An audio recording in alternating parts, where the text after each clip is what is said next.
Well, I said yesterday at worship that I was going to talk a little bit more about Stranger Things, and I didn't know I was going to have my special ministry assistant with me today, but here he is. So Oliver and I are coming here from the living room. We've got a little Stranger Things background with us. And as I get ready to talk about Stranger Things, I want to inform you of my geek timeline. Listen to this. Star Wars, the original movie, came out when I was 6. Close Encounters of the Third Kind when I was 7. Superman with Christopher Reeve when I was 8. The Empire Strikes Back when I was 9. Superman 2 and Raiders of the Lost Ark we saw the same night when I was 10. E.T. came out when I was 11. Return of the Jedi when I was 12. Indiana Jones and the Temple of Doom when I was 13. Back to the Future when I was 14. And then I read The Hobbit and The Lord of the Rings also when I was 14. So that's in my wheelhouse. The storyline of Stranger Things starts the month I turned 13. So the show starts in November 1983. And those kids are basically me. And anybody that's my age can probably attest to that. Those haircuts, those t-shirts, those bikes, the way they act, the things they say, that's me. And that's probably what I've enjoyed about this series so much. It captures mid-1980s life perfectly, and the whole theme and storyline fits what it felt like as a kid, totally interested in science fiction, fantasy, UFOs, cryptids, spooky stuff. It was also the heyday of Stephen King movies, but that was never my speed.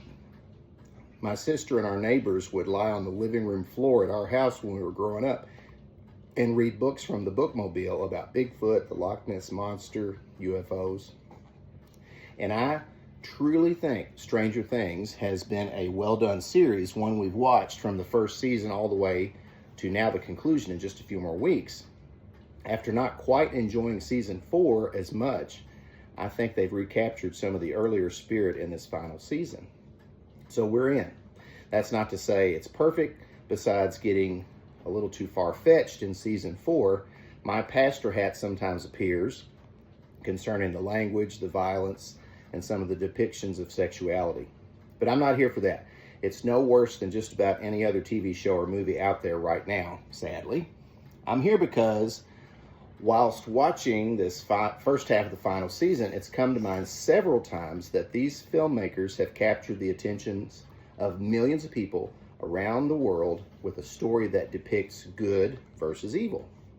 Most great fantasy or sci-fi series do that, like my favorite, Star Wars, or most recently, Harry Potter, or even from two of our great Christian fantasy writers, J.R.R. Tolkien or C.S. Lewis. But we're not showing, or maybe even feeling, the same passion about this good versus evil fight, the real one, that we feel for a TV show. Again, I'm not slamming Stranger Things. We will absolutely watch those next episodes to drop at Christmas and then the final one at New Year's. I have loved movies, books, TV shows, and the like my entire life. I often say, so many books, so little time, and I've been passionate about my geek fandom forever, and probably always will be. But I implore all of us to not only feel that same passion toward the real world spiritual warfare going on in real time, but also to participate in it. Just like it takes 11 and Mike and Will and Lucas and Dustin and Nancy and Steve and Jonathan and Max and Robin and Murray and Erica and Joyce and Hopper and even this season Karen and Holly to combat the evil forces of the Upside Down, we are called to actively battle true spiritual darkness. And that's the thing. Stranger Things will end. And in fact, many people will be very sad for that. But spiritual warfare in the real world has gone on since the Garden of Eden and will continue until the devil is thrown into a lake of fire by Jesus. We've been discussing the book of Revelation all during the fall at Drennan, and we'll keep going through the winter and the spring. The stuff described there sounds like Stranger Things, except it's much worse, and it definitely extends beyond Hawkins, Indiana. But do we host watch parties for the Sunday morning live stream? Do we sell Drennan lunchboxes and Funko Pops? Now, we do actually have shirts with our church name and picture on them, and better than watch parties, we actually do gather together on Sunday mornings to worship in a Civil War era chapel, and I invite you to do that if you're not already. But again, I come back to the passion. Where is it? And I point the finger as much at myself or more than anyone else, as I'm a minister and I've been entrusted with the gospel of Jesus Christ. It's very much on me to help inspire people to join in the true battle against darkness, because it's real. Ephesians chapter 6 verse 12 says, "For our struggle is not against flesh and blood, but against the rulers, against the authorities, against the world forces of this darkness, against the spiritual forces of wickedness in the heavenly places." It talks about there's forces of evil going on down here on earth. There's forces of evil battling in the heavenly places, and it's real. And I'm so glad that sometimes we do have media that captures the hearts of believers in a biblical manner.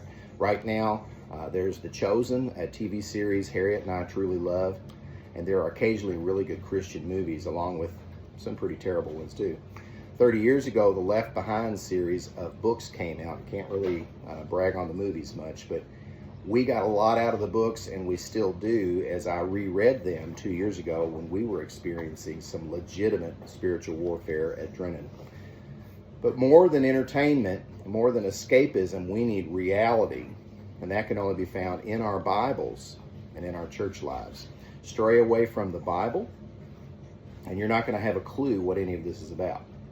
Stray away from church life, and you're going to be caught unawares because you don't have people around you to help you know what's going on.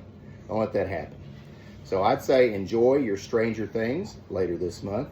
But in the meantime, spend more time in your Bible and make sure you're plugged into a local church. We hope to see you there.